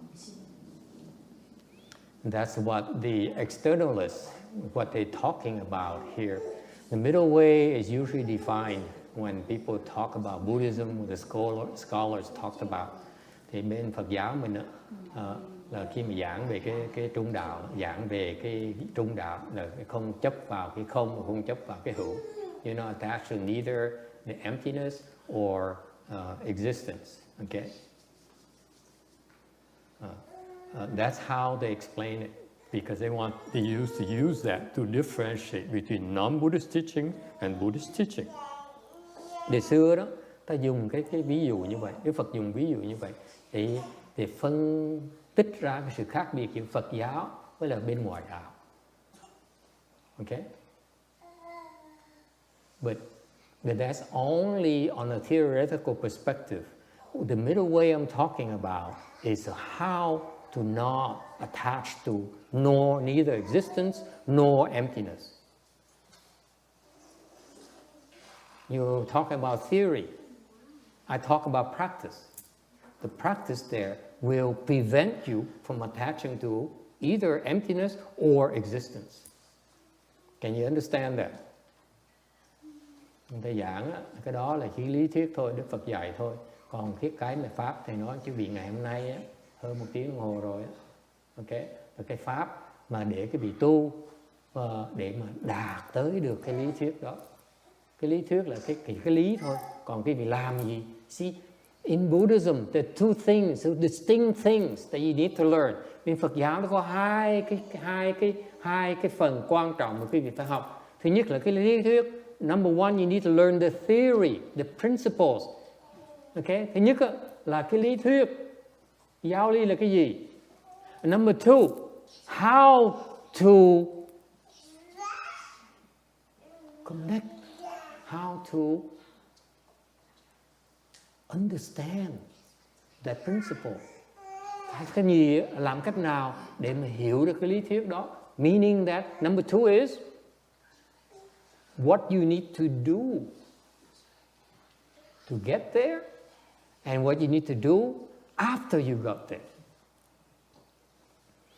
Bên lý và sự. Okay? Lý sự. Buddhism, they keep on talking about lý sự. Li is that the nomenon, the principles. Shu is that what you need to do to understand the principle. Okay? To get there. And once you get there, there's still more to do. Is it clear? Buddhism is not about reading a book. Cái Phật giáo mình phải là đọc sách. This is why the scholars will never make it. Bởi vì cái người mà and I'm not saying all of them, okay? Some scholars even better than the RBA monks, I assure you. Yes. Thành ra cái người mà đọc sách đó, một sách đó, người ta chỉ hiểu một phần là cái lý thôi, người ta chỉ hiểu được cái sự. Sự là quý vị phải cần làm cái gì mới hiểu được cái lý đó. Và sau khi hiểu được cái lý rồi phải cần làm cái gì nữa. Sự là làm. One is about knowing, one is about doing.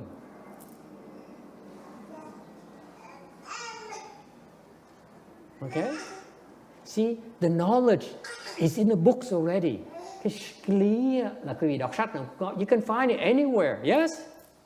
You can find it in Japanese, in I don't know, Vietnamese, cái tìm cái sách là tiếng Việt, tiếng Nhật nó có hết. The principles are there. It's translated from language to language. Cái lý nó dịch từ cái ngôn ngữ tới ngôn ngữ khác. What is not clear to you is what to do to comprehend the principles. Cái sự là cái gì cần làm cái gì để hiểu được cái lý đó.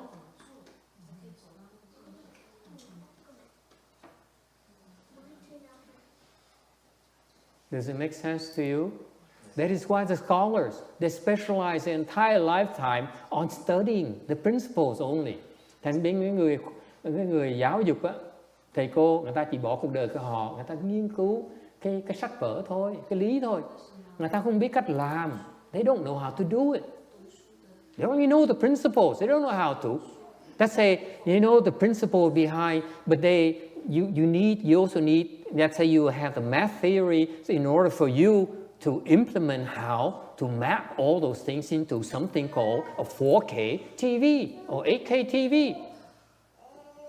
The 8K TV is depending on the mathematical formulas that allows you to map all those things. Without the theory, you cannot have a 4K TV. However, you also need to know how, from this theory, implement it so that you have a 4K TV. It's two different sets of knowledge.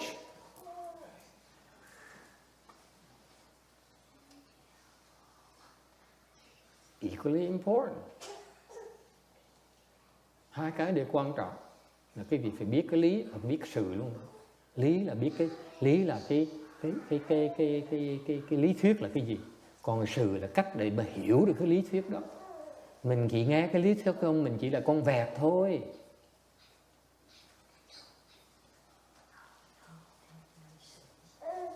If all you are doing is you investigate the theory like the scholars, you but like a parakeet. You're repeating someone else's principles. The Buddha's principle is not yours.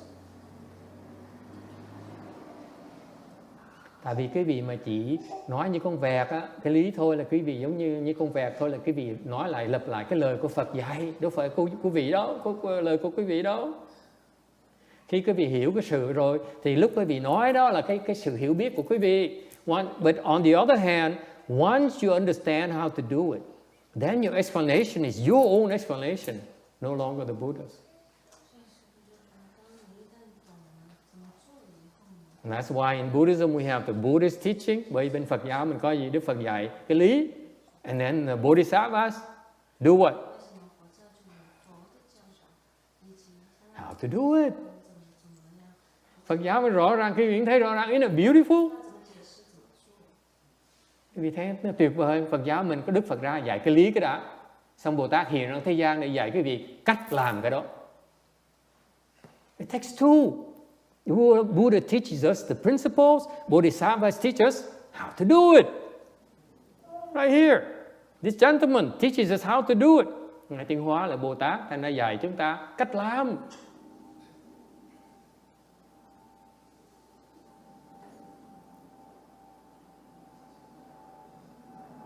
Questions? Ai thắc mắc gì không?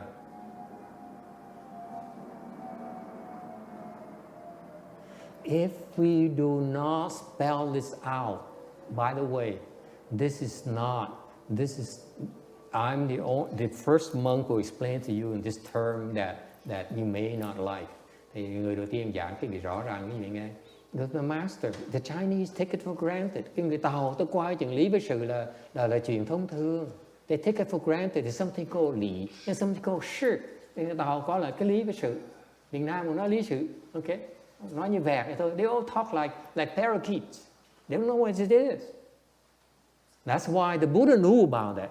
Đức Phật biết trước rồi. So he says, I will designate a special branch of Buddhism called Patriarchy. Thành Đức Phật mới nói là trong tương lai các con sẽ lạc vào con đường lý thôi.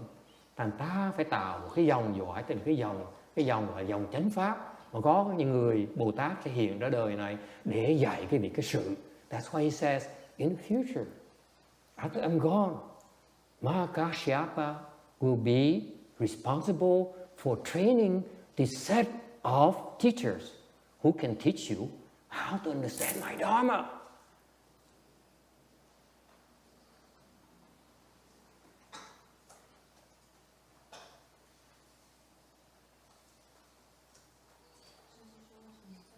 Because you can sit there and think all you want until the end of time, unless someone tells you how to do what to do.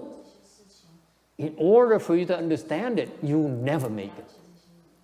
Quý vị có thể ngồi đó mà suy nghĩ đi, đọc sách suy nghĩ đi, cho tới tận cái thời gian luôn nữa. Quý vị sẽ không bao giờ hiểu nổi. I assure you, it's not possible for you to understand it. Unless someone tells you what you need to do to understand it. There's a secret behind it. The only Buddhas and Bodhisattvas know. Tại vì cái lời Phật Pháp dạy nó có những cái bí mật mà chỉ có Phật Bồ Tát mới hiểu những bí mật đó thôi. Mình hiểu không được. We cannot understand it. You can try all you want. You won't be able to. I know it's not flattering. Thầy biết thầy nói nhưng quý vị không đồng ý đâu. Firstly, OJ, he said he can listen, he can read, and he can understand everything. It's not possible. I know it's not possible. I'm not at that level. You cannot understand until you become a Buddha. Trừ phi quý vị trở thành Phật, quý vị mới có thể hiểu được hết tất cả. Ngoài ra, until then, you have some blind spots.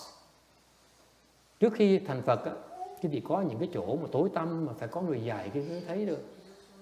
You still have dark corners, dark spots in your mind where someone has to teach you how to clarify it for you.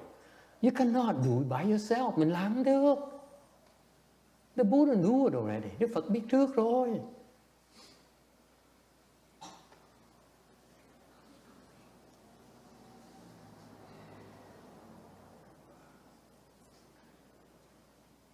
Questions? Ai thắc mắc gì không? Yes. Dạ thưa thầy, nói mình phát Bồ Đề Tâm là phước người đó Phật không phải nói nổi. Vì cái phước đó nó sẽ dẫn mình tới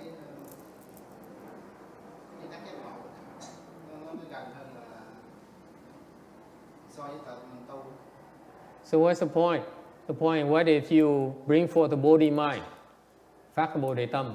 Để làm gì? That's the first thing we teach you. Right? You want to learn Buddhism? Bring forth the Bodhi mind. Muốn học Phật Pháp, phát cái Bồ Đề Tâm. It's first thing. Alright? So what's the point? Để làm cái gì? 为什么你要学佛教，一定要先发菩提心？为什么？为什么？是一个愿力，如果愿力越大的时候，那么成果就越大。要有一个愿力，那么这个愿力呢，指导我们去修行。我的意思是这样。That's correct. Because this is what happens. What does it mean? Bring forth the Bodhi mind. Phát Bồ Đề Tâm nghĩa là gì? It means that I vow to become a Buddha.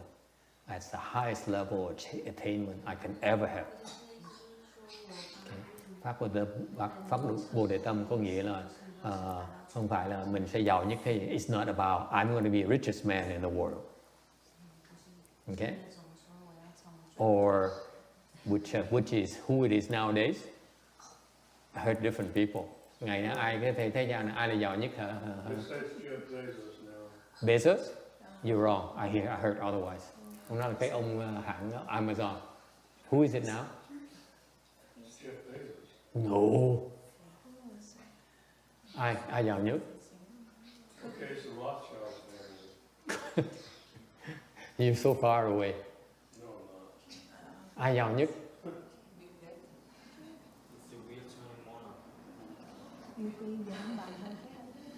Putin. He's far richer than Bezos. See, you'll be right away. See? He's so rich you cannot measure him. If he can be measured, you're not rich enough. It's not about you bring forth the Bodhi mind doesn't mean you want to become rich, you want to become famous. Có nghĩa là mình phát Bồ Đề Tâm nghĩa là mình sẽ thành giàu, thành nổi tiếng. It's about becoming a Buddha, trở thành Phật, which is the most difficult thing you can ever do and the most rewarding thing you can ever do in this life, in this world. Thành cái phát Bồ Đề Tâm có nghĩa là mình trở thành Phật, có nghĩa là cái chuyện mà khó nhất quý vị có thể làm được. Cái gì cái thành công mà lớn nhất, thành tựu lớn nhất quý vị có thể làm được trong cuộc đời này. Không có chuyện nào lớn hơn. It's nothing bigger. Nothing. That's what it means. Bring forth the Bodhi mind. You want to say, I want to go for the ultimate. Tôi đi tới đường tối thượng thôi. Okay? Along the way, what does it mean? Nghĩa là sao? What does it mean? That someday you become Jeff Bezos. Có nghĩa trong tương lai quý vị trở thành ông Bezos, ông giàu dễ sợ. You become rich. Or you become poor like 6th Patriarch. That's the middle way. You see that? Quý vị thấy không? Có nghĩa trong tương lai quý vị có thể trở thành người giàu nhất, cũng có thể người nghèo nhất, người ngài lục tổ như vậy. It's the middle way. Is it clear? Before you become as poor as 6th Patriarch, he in a prior life was a wheel-turning monarch. Trước khi mà ngài lục tổ mà nghèo khó như vậy, kiếp trước ngài đã từng làm là chuyển luân thánh vương rồi, giàu không thể tưởng được. Even richer than Putin. Okay? Is it clear? Can you see that? So you have many lifetimes. Quý vị thấy, thì chứng minh cái vị thế, nhìn cuộc đời trong lịch sử Phật giáo mình đó, là có cái quá trình. Trước khi muốn làm cái ông nghèo như ông Lục Tổ, phải giàu dễ sợ lắm mới thấy nghèo nổi. You have to be so rich before you become as poor as 6th Patriarch and not be impressed by money anymore. Nghèo rồi Lục Tổ cái gì đó, bây giờ quý vị cho ông bao nhiêu tiền, ông sẽ nhưng không nhầm gì đâu. Give him 22 red Ferraris, see if he's going to jump. Okay? And I can see Linda thinking about, my God, can you change 22 different colors, please? Ông Linh ông ngồi đó ngoài, tại sao 22 chiếc xe cùng một màu đỏ, cùng một màu kỳ quá. Phải đổi màu một tí đi.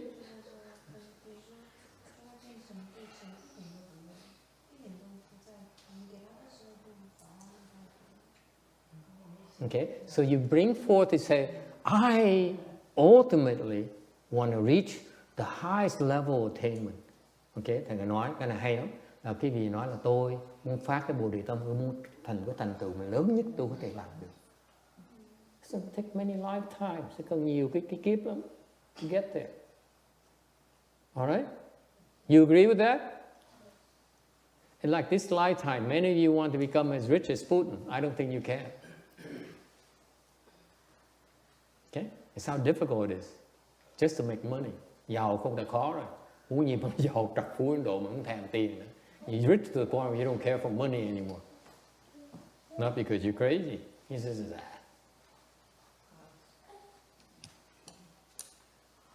Người nghèo này có tiền là ôm tiền. The poor one they say, oh, I don't want to lose my money. I'm afraid. You can't take it from me. Okay? Người nghèo đó sợ mất tiền dễ sợ lắm. And because the nature of 6th Patriarch, so poor, so desperate, and he been through that so much suffering, that the money doesn't do anything for him anymore. He's no longer attached to money. Nhưng Ngài Lục Tổ đó, khổ quá, nghèo quá, giữ bao nhiêu tiền, không màng nữa, không thèm nữa. It frees him from the attachment to worldly things. All right? Okay, so now you want to become a Buddha. Quý vị muốn trở thành cái mục tiêu cao nhất của mình. Highest, ultimate attainment, ultimate achievement. Cái thành tựu mà lớn nhất quý vị sẽ có được trong vũ trụ này. In the entire universe. Okay? It's going to take many lifetimes. Nó cần nhiều kiếp lắm thưa quý vị. It's not overnight. It's not going to be 3 years. Not going to be 20 lifetimes.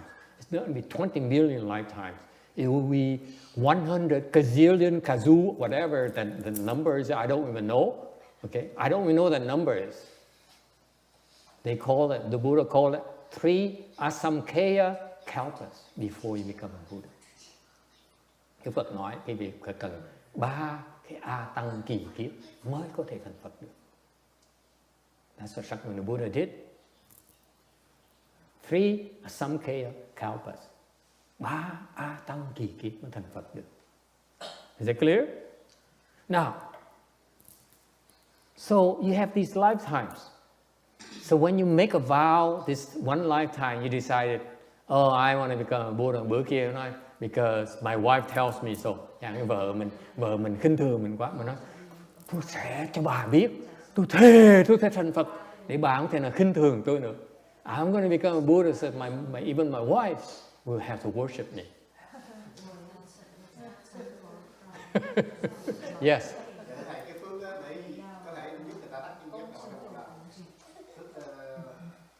Possible, yeah, it's possible. He wants to know, is it possible you bring forth the body, mind, and become a Buddha in one lifetime? I said it's possible, but unlikely. Nó hơi khó một tí thôi. It's the middle way. The middle way is that, yes, it's possible, but not likely. Trung đạo là nó có thể có được, nhưng điều chắc không có đâu con ơi. Đó là trung đạo. Okay? Dream on, boy. Mơ mộng đi em. So what happens is that you need more than one lifetime. Quý vị cần một đời hơn một kiếp. That's what happened. Next lifetime, now you become born as a dog. Possible? Yes. Kiếp sau chẳng hạn bây giờ kiếp này quý vị phát Bồ Đề Tâm, kiếp sau quý vị lọt luân hồi, đọa xuống làm con chó. Nothing wrong with a dog. Say to the one who lives in temples, nhất mấy người con chó mà ở trong chùa, nó không có gì tai hại. It's a very good thing. Okay? You fall to the animal realm. What do you do? Chuyện gì xảy ra? Here's what could happen. Okay? You'll be guided. It's one possible thing. Because it's your past vow. It says, I want to become a Buddha. Tại vì kiếp trước, quý vị đã từng phát nguyện mình thành Phật. So far so good. Mấy buồn nghe cho nghe kỹ nha. You young people have to pay attention. Okay, những cái người trẻ đó phải để ý tí. Okay?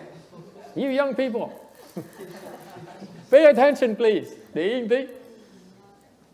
Kiếp sau lỡ mình đi lạc đường. Let's say you get lost. Guess what? The Buddhas and Bodhisattvas look at your record. Phật Bồ Tát thấy cái hồ sơ cái vị. He says, this dog here in the past made a vow to become a Buddha.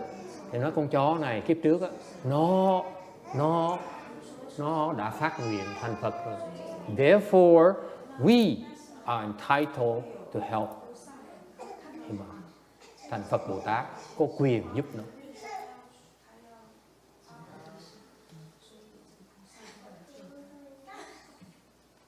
So once you bring forth the Bodhi mind, you will become a Buddha for that reason.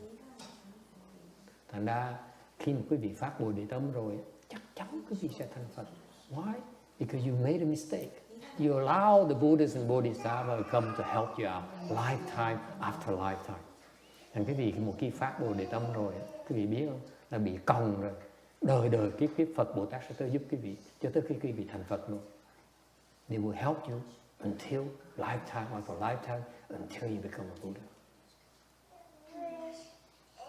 Now, you want me to explain the 6th Patriarch Sutra, or you want me to explain about bringing forth the Bodhi mind? He wants both. Greedy. Yeah, right. He said he doesn't care for this Bodhi thing here. Okay, any questions? So, in the past, you heard of the story of the dragon girl. Yes? Yes. Quý vị nghe trong Kinh Pháp Hoa cái chuyện về cái tiểu long nữ. Nhớ không? Tiểu long nữ với Kim Dung đó.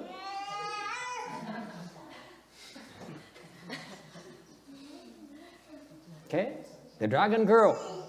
Shariputra says, you're a girl, how could you become a Buddha? Thành vì trong cái kinh Pháp Hoa đó, Ngài Xá Lợi Phất á, người đại number one in wisdom. You know that? Shariputra is number one in wisdom in the Buddha disciples. He looks at this dragon girl. He says, you're a girl. How can you become a Buddha? Hắn nói là mày là không phải là dân cầm thú không nữa, mà còn là con gái nữa. Sao mà thành Phật được? You gotta be crazy. Phật Pháp đâu có cái Pháp đó. He says, the Buddha is very clear. He says, unless you are, excuse me, Hai Kim, unless you're a man, you're gonna become a Buddha. Ok, Đức Phật nói rõ ràng, kinh Phật dạy đó, quý vị mà thân đàn bà không thể nào thành Phật được hết. So I did, the dragon girl says, what did she do? He said, you dare challenge me, boy? Thành ra long nữ nó cười đó. Well, I explain her thinking, okay? My interpretation and thinking. He looked at Shariputra and said, you talking to me? Really? You talking to me? So the dragon girl says, cái tiểu long nữ nó ủa? Ông nhìn ai vậy? Nhìn tôi hả? So he says, so what did she do?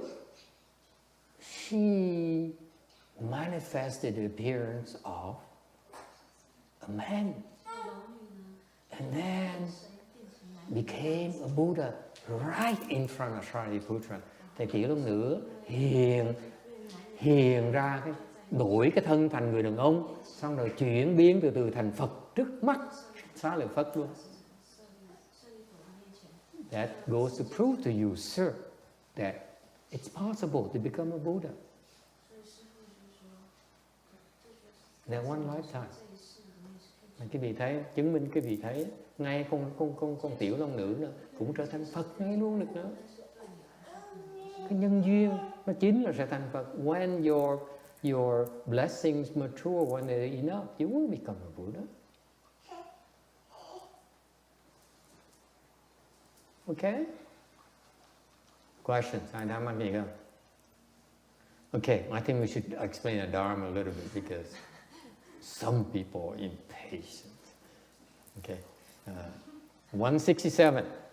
Together they discussed the profound and hard to fathom, and Yin Zhong became thoroughly awakened to the master's doctrine.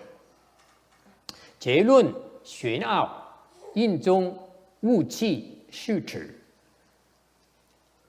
Cùng nhau cật luận đạo trí sâu khuất, sự ẩn tông khế ngộ tông chỉ của Tổ. What is he talking about? They discussed the profound and hard to fathom. Chế luận xuyên ảo. Chế, this is what happened back then. Okay, this is where the translation lose a little bit. It doesn't get lost. A little bit get lost in translation. Chế, what does chế mean?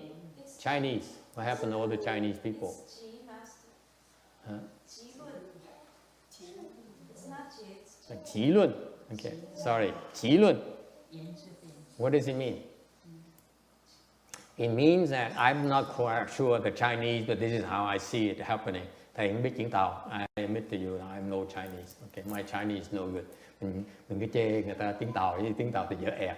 I need to admit to you, I criticize the Chinese with their lack of understanding of Chinese. My understanding of Chinese is even worse. Okay? That's the middle way. Trung đạo của thầy đó. Mình chỉ trích người ta, mình còn dở người ta nữa. When I criticize people, I'm worse than they are. That is the middle way. Okay? So, chỉ luận, meaning this is what happened. Yin Zhong is a great Dharma master. See, that monk there, by the name Yin Zhong, the Chinese monk, is very famous monk, well-known monk. Ngài Ấn Tông đó rất là nổi tiếng, gọi là cao tăng. So I look at this guy here, ta thấy cái ông sư này, his tattered clothes, áo quần dơ giấy, rất là xấu xí, okay? And it doesn't have a sash, không có cái mà người phàm phu, he just wear civilian clothing, and yet he spoke very profound statement about Buddhism. Mà nói về cái câu nói về cái pháp, cái Phật pháp mà sâu xa. So he's curious. He says. So he started asking a lot of difficult questions. Thì ngài Ấn Tông mới thấy cái người cư sĩ này mới cật vấn cái ông này. Not just one hard question, không phải một cái câu khó hỏi khó đâu. It's one hard question after another, after another, after another for a long time. Cật vấn là cả một thời gian rất là lâu. And after he asked all these hard questions, all these profound theories he knew about, he read about, he learned about the theories. Okay, and he said, if you say this Nirvana Sutra says so and so, and then it's a contradiction to the Shrangama Sutra, nói chẳng hạn như kinh Đại Niết Bàn giảng cái pháp này nó như vậy, kinh Lăng Nghiêm mà giảng nó ngược lại cái khúc này. Why is there so? Why does the Buddha contradict himself? Tại sao Đức Phật dạy giảng mà choảng nhau như vậy? And the 6th Patriarch Sutra said, the 6th Patriarch said, oh, that's easy. It's because so and so, and this is because so and so. And Yin Zhong said, wow, why didn't I think of that? Ngài Ấn Tông hỏi là nản vấn, cật vấn với ông này, chẳng hạn như hai kinh nó choảng nhau, kinh Đại Thừa nó choảng nhau. Tại sao Đức Phật giảng mà giảng kinh mà nó choảng nhau như vậy? Thì ngài Lục Tổ mặc dù không có biết chữ, mà nghe cái kinh giảng biết ngay là ý là ra sao, ngay lập tức thành trả lời cách sung rất là lưu loát. Cái kinh đó là tại vì giảng cái người kia nghe, cái kinh này giảng cái người khác nghe, cái căn cơ ta như vậy thì phải giảng như vậy, cái căn cơ ta như vậy phải giảng như vậy. What happened is that for example, I just give you an example. The Nirvana Sutra is for certain kind of people. Let's say Westerners. Okay, giảng như vậy cho người da trắng. Okay. And Charanga Sutra is for yellow people. I mean, Lăng Nghiêm thì phải giảng cho người da vàng. See, so that's why the understanding is different. Ai sự hiểu biết nó khác. The level of comprehension is different. Cái sự hiểu biết họ khác. That's why there seems to be a conflict. But actually, it's the middle way. Thank you. Make sense now? Oof.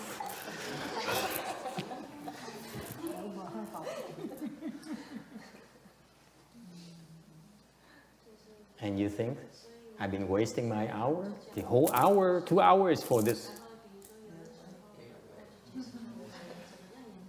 He says, why is it every day he comes to lecture? We don't know what he's going to talk about. He spent hours talking about anything but the 6th Patriarch Sutra. And after 2 hours, he says, that's why I have to explain to you, because. So what happens? Because In Dung asked him so many hard questions he couldn't explain. Okay, so In Dung was throwing the books at him, one sutra after another, after another, and the 6th Patriarch Sutra said, "Oh yeah, that's okay. Don't be confused." Anh ra cái vị thấy nhiều khi phải giảng 2 tiếng đồng hồ nói chuyện trên trời dưới đất để mà làm sáng rõ cái lời kinh của Lục Tổ.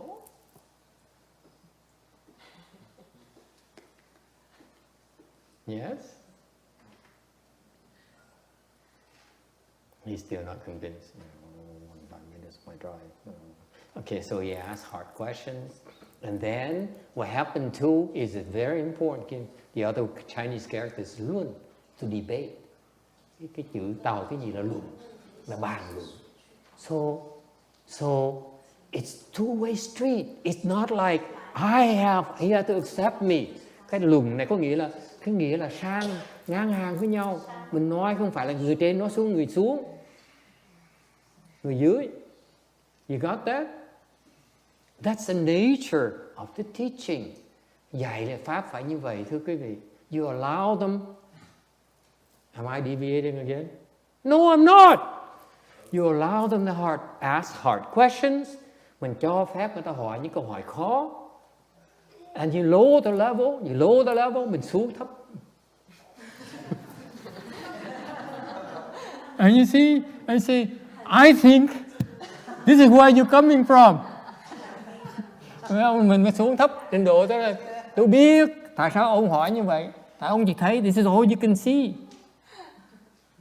I got you. That's luận. Luận là cùng cái hàng của họ. Cái xuống trình độ họ nó mới giảng họ nghe. Is that how the Chinese understand it? Hey Chinese people. Luận. What implied in luận? This is my latest Vietnamese interpretation of Chinese. Okay? Luận. You have to go to no level. And that's why you can explain from the angle. Cái luận này là phải xuống thấp cái trình độ họ để mà nói cho họ hiểu được. Tuệ不对? Look at Chinese people. They love it.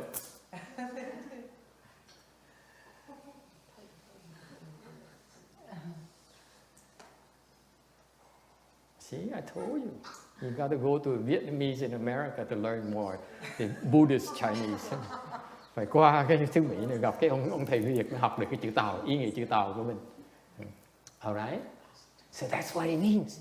So one side asks hard questions, is shooting at him. He says, okay, I cannot make you understand. So I go to your level and I explain it in your terms.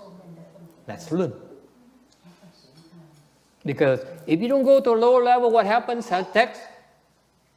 That person becomes scared and frightened and says, I'm not going to embarrass myself anymore. Okay. Nếu cái vị con xuống thấp như vậy trình độ họ đó, thì người ta không dám hỏi cái vị đó, ta sợ, ta nói là mình hỏi dốt không à. Làm sao mà ai dám mở miệng ra mở miệng rõ ràng mà mở miệng cái dốt của mình, ai dám hỏi nữa. You got that? It's beautiful the way that the Chinese sutra is so beautiful and it's too bad that people don't explain it anymore. Quý vị thấy cái kinh điển Phật pháp mà nó tuyệt vời, nó đầy nghĩa, đầy ý nghĩa hết á. Bây giờ không ai thấy được cái đó nữa, không ai hiểu được cái chuyện đó. Muốn giảng pháp, I repeat for you. If you want to explain the Dharma to your boyfriend, your husband, your sons, your whoever, your students, muốn giảng pháp phải như vậy. Okay? This is what happened. That's why within a very short time, great Master Yin Zhong became thoroughly enlightened to the teaching. Bởi nhờ cái phương pháp đó mà rất lẹ cho ta cực vấn mình, giờ mình trả lời theo trình độ thấp của họ thôi đó, ông mới đắc đạo được, mới hiểu được cái pháp. Chỉ luôn. That's what it takes to explain the Buddha Dharma. Thành muốn giảng pháp phải như vậy. Yes?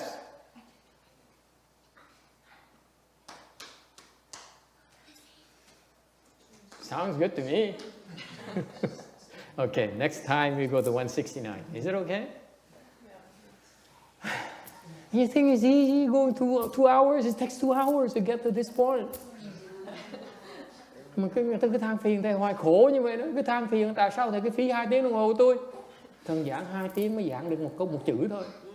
Chỉ luôn. Takes 2 hours. 师父就是深入浅出，那我一直滴的时候，就深入浅出的时候，我们才能够理解。 That's right. She's right. Because in some area, for example, Yin Zhong is very good in some areas. Okay? In some other, he's not. That's why sometimes you have to explain to him at his proper level. Sometimes high level, sometimes low level. Very good. Okay? All right, 169. We will pick it up again next week.